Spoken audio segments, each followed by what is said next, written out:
It is Monday the 7th of April 2025 and today the Silvertown Tunnel in London opens.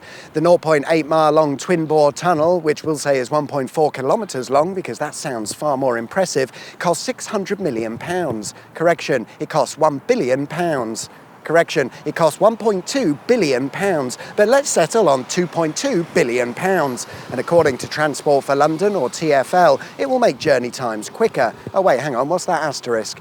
In certain directions and at certain times only based on model data. Right, so that's bollocks then. Also a load of bollocks is the headline cost. It will very likely end up costing us far more than £2 billion because the tunnel was built under a design, build, finance and operate contract. This is where a private company has funded it and they'll take care of building it, and then they'll be repaid over the course of the next 25 years, making them, of course, a healthy profit and costing us far more than it should have. However, I'm sure it will all be worthwhile when we look at this amazing new piece of infrastructure. The idea for the Silvertown Tunnel goes back to the late 1990s, but let's be honest, dickheads in London have been talking about and planning new Thames crossings forever. After all, that's the solution to all of London's transport issues apparently, and totally worth the cost. And the Silvertown Tunnel is supposed to solve the traffic issues that have plagued the Blackwall Tunnel for years. The problem with the Blackwall Tunnel is that it's old and, well, it's a bit crap really, isn't it? The southbound tunnel was built in the 1960s, but it's the northbound tunnel, which was bored out in 1897, that causes the problems because, of course, it was never built or designed with modern traffic in mind, and there isn't enough height clearance to get larger vehicles such as trucks or buses through, which is a bit of an arse in this part of London because there are no suitable alternatives to crossing the river. 122 years later, and the go-ahead was finally given to build a new tunnel. After 4 years of construction, here we are, the Silvertown Tunnel. But what does it do? Other than tunnel things and solving the traffic issues, it extends the A1026 to the A102, offering an alternative to the Blackwall Tunnel that's situated right next door. But unlike the Blackwall Tunnel, this one has been built to a specification that allows for larger traffic to pass through in both directions, and indeed, one of two lanes in each of the tunnels will be dedicated to buses and trucks, with the other open to all traffic. So we'll have 2 lanes of buses and trucks in each tunnel. Great.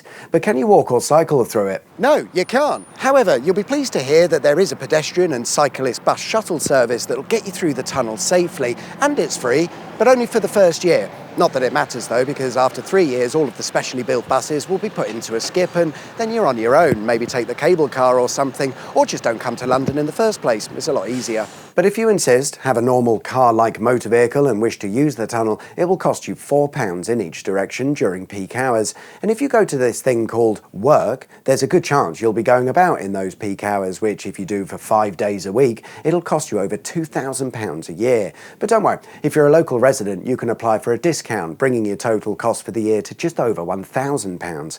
The same discount can be applied if you're on certain benefits or fulfill a certain criteria, but ultimately, you're all going to be paying for it. Still, at least we're all absolutely stacked for cash at the moment, am I right? What's another grand here or there? Forgive me, maybe I'm being a tad facetious. There is, of course, the Blackwall Tunnel right next door, which has always been free to use, as it should be, except not anymore, because they've introduced the exact same toll on the Blackwall Tunnel, so whichever way you go, you're paying for it. I'm less convinced this was ever about traffic and transport solutions, because it seems to me like an awful lot of rich people are benefiting massively from this, and those who genuinely need to get about are being shafted.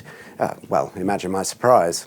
But what's the alternative? For me, I'd say a tunnel crossing that isn't built next to an existing tunnel crossing. There's an awful lot more of the Thames to the east of Silvertown. Why don't we build a crossing along here somewhere where there are no crossings? Okay, there's the Woolwich Ferry, but come on, be serious. It would seem to me, though, with the Silvertown Tunnel being built right next to the Blackwall Tunnel, we're effectively adding just a few more lanes, or widening the motorway, if you will, and this isn't really the solution. What you need is a well-thought-out, cohesive transport system that works together, factoring in all methods of transportation. And London is the most set up for that, yet somehow here we are. But surely there are some positives to the Silvertown Tunnel, and maybe there's now a viable route available for when, not if, the Blackwall Tunnel is closed for whatever stupid reason, so that's good. It won't solve any of the traffic issues, but at least it's got somewhere else to go, whereas before it was complete chaos. And that's about it, and I'm confused, or is it conflicted?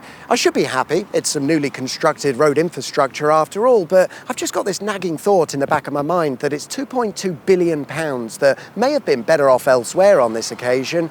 I'm not sure. What do you guys think? Is it £2 billion well spent, or did we get shafted yet again? Thanks for watching. I'll see you guys soon. Take care.